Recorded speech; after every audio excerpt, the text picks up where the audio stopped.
தூசி படிந்த தூரத்து உறவுகள். பொங்கல் பண்டிகை வரப்போகிறது.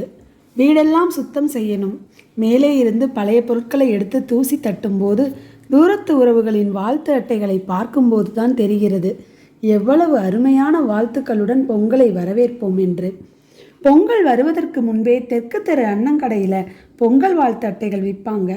உறவுகளின் ரசனைக்கேற்ப பாட்டிக்கு பொங்கல் பானை வாழ்த்து அட்டை, தாத்தாவிற்கு கலர் சட்டை போட்ட எம்ஜிஆர் படம், அக்காவிற்கு அழகான ரோஜாப்பூ வாழ்த்து அட்டை, அண்ணனுக்கு பிடிச்ச கதாநாயகி போட்ட அட்டை, அன்புள்ள அத்தை வீட்டுக்கு வாழ்த்து அட்டை, திறந்தா இதயம் விரிகிறது போல வாழ்த்து. அது மட்டுமா, பள்ளி தோழிகளிடம் முகவரி வாங்கி அவர்களுக்கு பிடித்தது போல வாழ்த்து அட்டை. இப்படி ரசனையோடு பார்த்து பார்த்து வாங்கி அன்னங்கடையில் கையில் காசு பத்துமோன்னு யோசித்து ஒவ்வொரு நாளும் ஒவ்வொரு அட்டையாக விலை கேட்டு வாங்கி ஒரு வாரம் மிட்டாய் காசை தின்னாமல் தியாகம் செஞ்சு வாழ்த்து அட்டை ரெடி செஞ்சு போஸ்ட் ஆஃபீஸ் போய் ஸ்டாம்ப் ஓட்டலைன்னா சரியாக போகாதுமா அப்படின்ற வார்த்தைக்கு பயந்து 10 பைசா ஸ்டாம்ப் வாங்கி ஒட்டி அனுப்பிட்டு வீட்டுக்கு வந்து இருக்கும்போது ஒரு மன திருப்தி.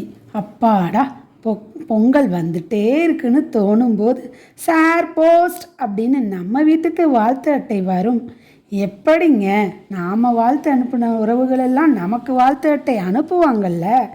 வந்தாச்சுங்க பொங்கல், பொங்கலோ பொங்கல் என்றவாறு தூசி படிந்த தூரத்து உறவுகளின் வாழ்த்துகளும் வாழ்த்து அட்டைகளும் நீங்காத நினைவுகளாய் என்றும் என் மனதில் உங்கள் வீட்டிலும் இருக்கும் தானே.